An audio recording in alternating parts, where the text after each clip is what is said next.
Salam Bapak Ibu Saudara kasih, dengan saya Pendeta Ricardo Sitorus, Sarjana Teologi.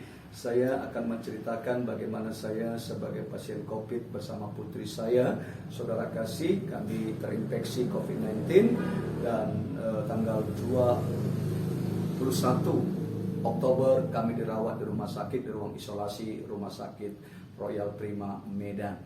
Bapak Ibu Saudara kasih, saya dirawat selama 13 hari dan akhirnya saya keluar, dan putri saya dirawat selama 16 hari. Tanggal 5 November dia keluar dari rumah sakit, saya tanggal 2 November, dan pada akhirnya Tuhan memanggil putri saya di hari ke-8 setelah dia pulang dari rumah sakit karena ada gangguan lambung, gangguan usus. Dia pulang kepada Bapa di surga, dan kita percaya dia sudah bersama dengan Bapa di surga. Tuhan yang memberi, Tuhan yang mengambil, terpujilah nama Tuhan. Saya akan ceritakan apa aktivitas saya yang saya lakukan selama ada di ruang isolasi rumah sakit, bahkan pada saat saya isolasi mandiri. Ikuti terus acara ini, Tuhan Yesus berkati.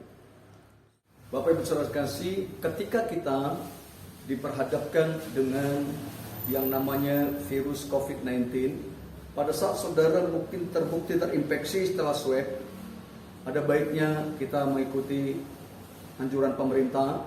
Jika itu ada gejala, mungkin demam, batuk, ya sesak napas, dan sampai pada titik terakhir mengalami gangguan hilang rasa, hilang penciuman, saudara kasih, dan merasa berat, keringat, batuk terus menerus, ada baiknya masuk dalam ruangan isolasi. Karena di rumah sakit ditangani dengan baik oleh pemerintah, fasilitas negara, saudara, sehingga itu tidak menjadi berkembang virus yang ada, rasa mual dan sebagainya, diberi antibiotik, vitamin dan sebagainya. Tapi jika saudara yakin untuk rawat mandiri dengan juga mengkonsumsi vitamin yang baik, beristirahat, juga bisa dilakukan tetap dalam pengawasan kesehatan. Karena saat ini virus COVID-19 baru ditemukan kembali bahwa tanpa gejala tetapi kadar oksigen menurun. Ya, kadar oksigen kita itu 98, 99, tetapi terjadi beberapa 3 pasien beberapa waktu yang lalu itu kadar oksigennya di bawah 70. Dia beraktivitas dan tanpa disadari oksigennya telah turun dan akhirnya tidak tertolong lagi. Mengapa? Oksigen dalam darah sudah sangat minim, sangat minus, akhirnya tidak bisa tertolong lagi.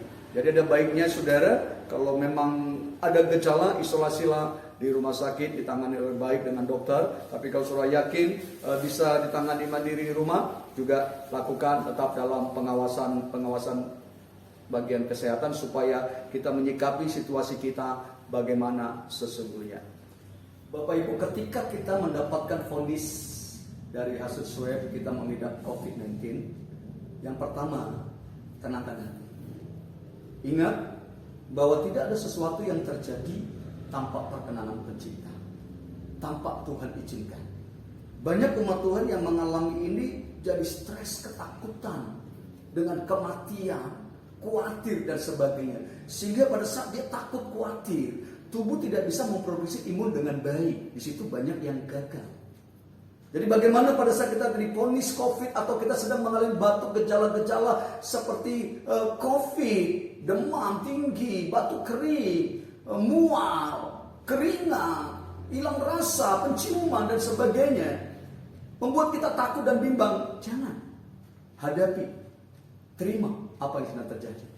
Tenangkan hati dan siapkan diri saudara untuk menghadapinya, untuk melawan virus itu.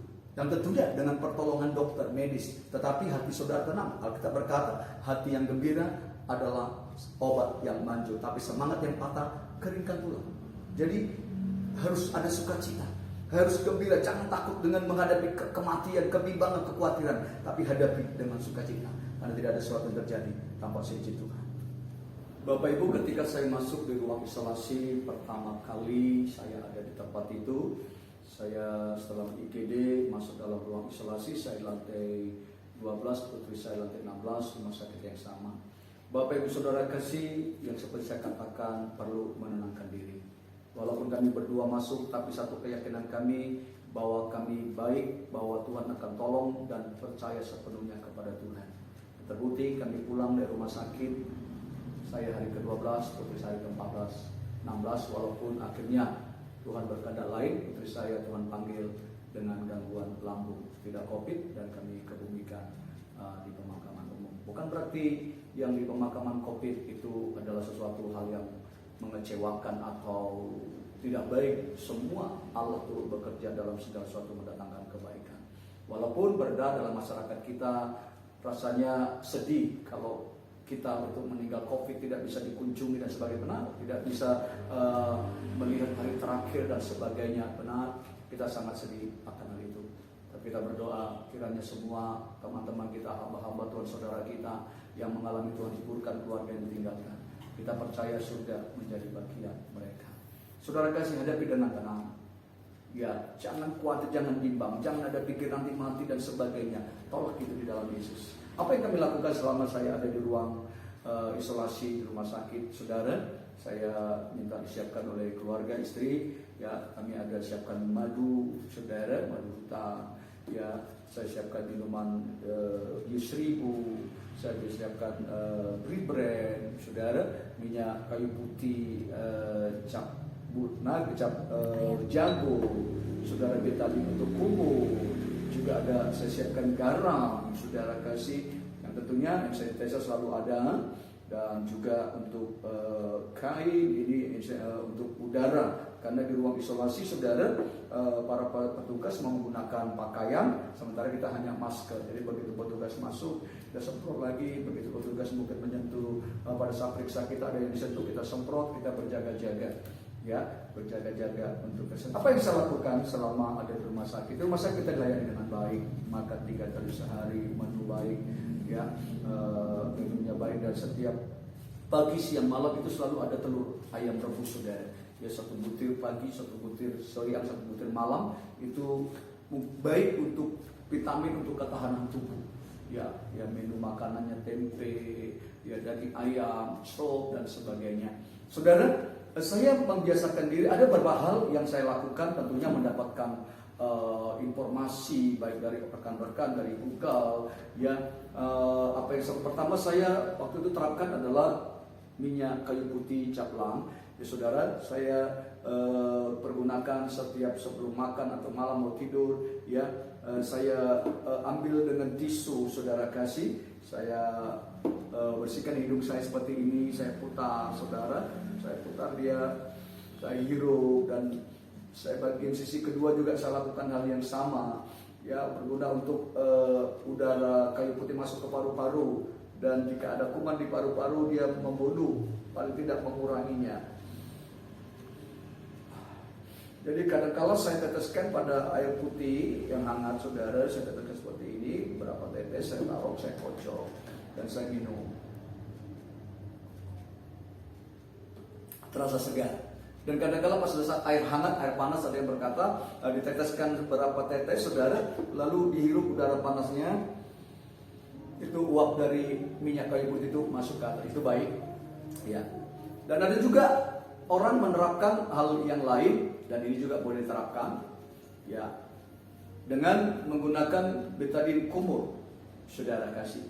Bagaimana cara kita membersihkan betadine dengan betadine kumur? Saudara, ambil sebuah ketembak, mungkin pagi bangun tidur dan malam bangun tidur, diberikan seperti ini.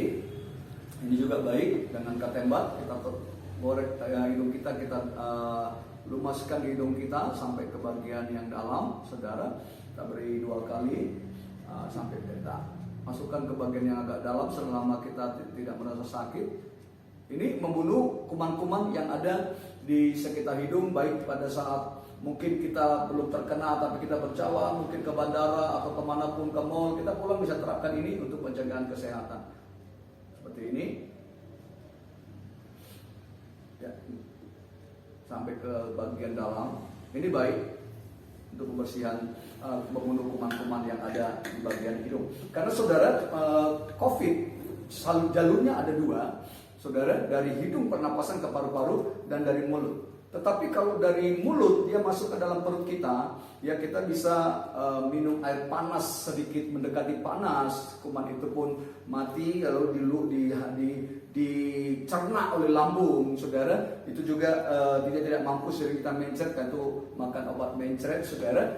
Dan apa yang baik itu obat mencret tentunya ada, kalau obat-obat yang biasa ada diapet, ada saya juga gunakan saudara baik daun pucuk jambu sampai pucuk yang ketiga, pucuknya saudara ya 9 pucuk ya, di jus, diminum pagi siang, itu juga sangat baik, efektif sekali daun pucuk jambu biji.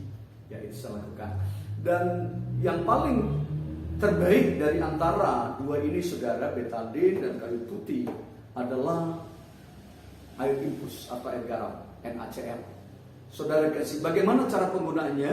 Saudara, air ini dipergunakan untuk membersihkan hidung. Mengapa hidung sangat harus diperhatikan? Karena pernapasan kita, jalur tertularnya, karena itu kita pakai masker, maka jalur tertularnya kalau kita tidak masker lewat hidung.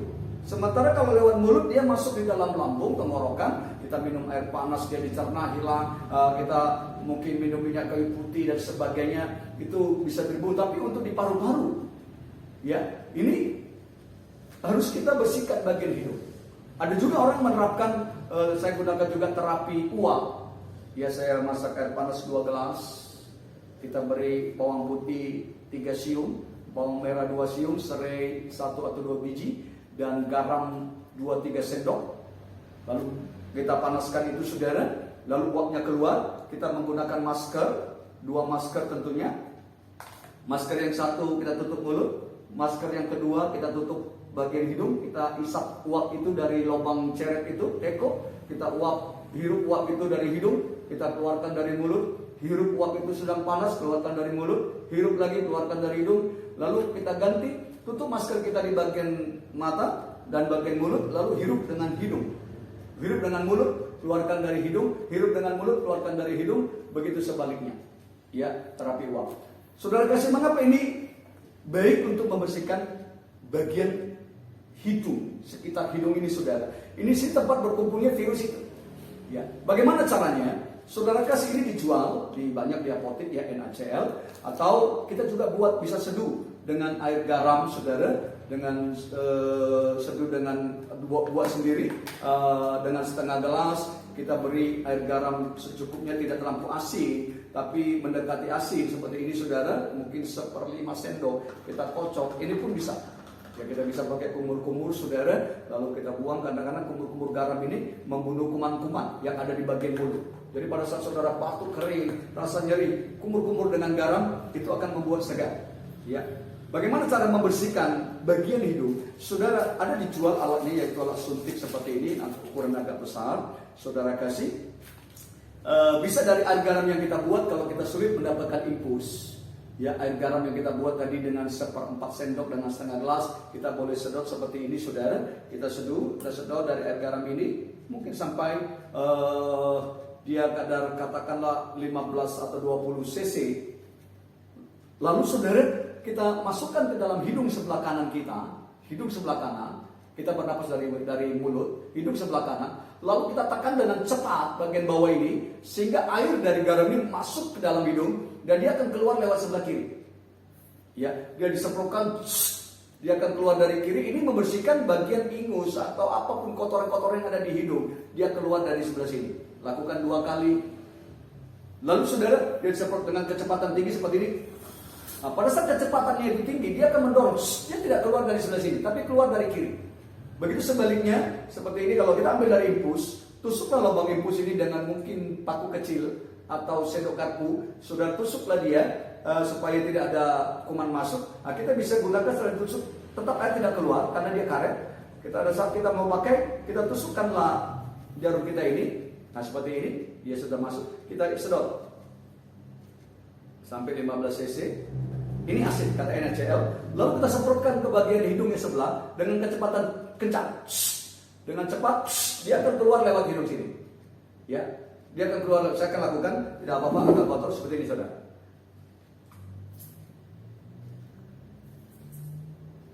Maaf, saudara. Dia akan keluar dari hidung sebelahnya. Dan jika ada ingus-ingus atau lendir di hidung kita, itu terdorong keluar, saudara. Terdorong keluar, itulah kita bersihkan hidung. Dan ini sangat efektif dibanding dengan kayu putih, dibanding dengan betadine ini. Mengapa? Karena dia mendorong lendir, mendorong ingus, mendorong kuman yang ada di bagian hidung ini sampai keluar ke sebelah. Begitu juga sebaliknya. Dan kadang-kadang karena dorongan cepat, dia bisa juga keluar dari rongga mulut, tidak masalah. Dia terasa asin, mulut tidak masalah. Ya, itu baik. Jadi ini sangat efektif. Ada dijual di apotek dengan suntikannya. Lakukan pagi hari dan malam hari sebelum tidur. Atau pada saat untuk pencegahan kita mungkin baru jalan di mall, baru acara, kegiatan, pulang, lakukan ini. Pembersihan hidung. Tidak ada resiko, tidak ada masalah, tidak ada efek sampingnya. Ya, karena hidung kita pada saat kita semprotkan, dia otomatis tertutup. Kita tidak bernapas dari hidung saat itu, kita semprot, dia air tidak akan masuk ke paru-paru kita. Ada yang menahannya pada saat kita semprotkan dengan cepat. Ya, sehingga keluar bersih dan hidung terasa segar. Karena dibersihkan dari air garam tersebut. Ini sangat efektif, saudara kasih. Lalu saudara, apa yang kita konsumsi? Tentunya ya vitamin C. Saudara kasih, kalau kita di rumah sakit ada vitamin C yang dosis 250 cc. Kita diberi pagi, siang dan malam konsumsi ini. Ya, ada vitamin-vitamin lain. Setelah saya pulang, saya konsumsi ini. Kurma untuk dari tahan tubuh, untuk membangkitkan imun dan sebagainya. Lalu saudara, ada obat Jinx Kit. Saudara kasih, ini juga 1 kali 1 hari ya, dengan resep dokter, ada dijual di apotek. Ini untuk gangguan lambung. Dan ini vitamin yang untuk kekebalan tubuh, untuk imun, Imbos. Ya, Imbos ya berupa tablet warna merah, ada dijual di rumah sakit 2 kali sehari. Ya, 2 kali sehari. Lalu kita bisa menggunakan vitamin C yang 250 cc, tetapi saya saat pulang saya menggunakan vitamin C yang 500 cc, ya 500 cc, jadi pagi, siang dan malam. Ini sangat diperlukan, tidak boleh melebihi 1500 cc. Jadi pagi saya pakai 250, 500, siang 500, malam 500. Di rumah sakit kita menggunakan yang 250. Sediakan terus air garam, oralit ketika kita mungkin diare. Ya perlu untuk menambahkan oralit, minuman air garam, supaya diare kita tidak kehabisan zat cair. Ya, kita tidak kehabisan zat cair. Pencegahan pada tubuh, selalu hand sanitizer, saudara, ya membersihkan tempat sendok kita, minuman kita, ya mengkonsumsi vitamin-vitamin yang lain, itu sangat dibutuhkan. Ya, jadi yang pertama itu saudara kasih, jaga hati, tenangkan hati kita. Saya seketika ada di ruang isolasi bersama putri saya, jam 10 sampai jam setengah 12 siang kami berjemur. Saya melayani banyak orang di situ. Saya doakan mereka, saya tanyakan terima Yesus dan sebagainya. Bahkan pagi hari saya dibangun oleh perawat untuk mendoakan satu pasien yang mengalami gangguan yang misterius, ketakutan karena seperti diganggu roh jahat. Bahkan di ruang isolasi saya mendoakan banyak orang lewat handphone. Saya tidak lagi melihat penyakit saya tidak berhenti dengan situasi itu. Saya tidak kecewa dengan apapun, tidak ada kata kecewa saya dengan Tuhan. Bahkan sampai akhirnya putri saya dipanggil Tuhan pada hari ke-8 setelah bebas dari COVID, pulang dari rumah sakit. Saya juga serahkan kepada Tuhan. Saya katakan, Tuhan Engkau yang memberi, Engkau yang mengambil, terpujilah Tuhan. Malam hari sebelum dia Tuhan panggil, saya berkata kepada Tuhan, jangan ambil nyawanya. Saya mau dia melayani bersama-sama dengan saya. Saya fight dengan Tuhan. Tetapi ketika besoknya Tuhan sudah panggil, saya katakan, aku serahkan semua kepada Tuhan. Tidak ada satu kata pun mengeluh dari hidupku, bahkan keluargaku. Saudara kasih, mari, apapun persoalan kita, hadapilah. Apapun masalah kita, baik masalah keluarga, baik sakit penyakit, baik masalah COVID-19 yang sedang semarak saat ini, sedang sering menakutkan bagi banyak orang, hadapi dengan hati yang tenang. Hadapi dengan hati yang tenang. Hati yang gembira adalah obat yang manjur, tapi semangat yang patah keringlah tulang. Saudara, lakukan bagian saudara. Dokter lakukan bagiannya, Tuhan akan melakukan bagiannya. Tetap semangat, salam sehat selalu. Tuhan Yesus memberkati. Shalom.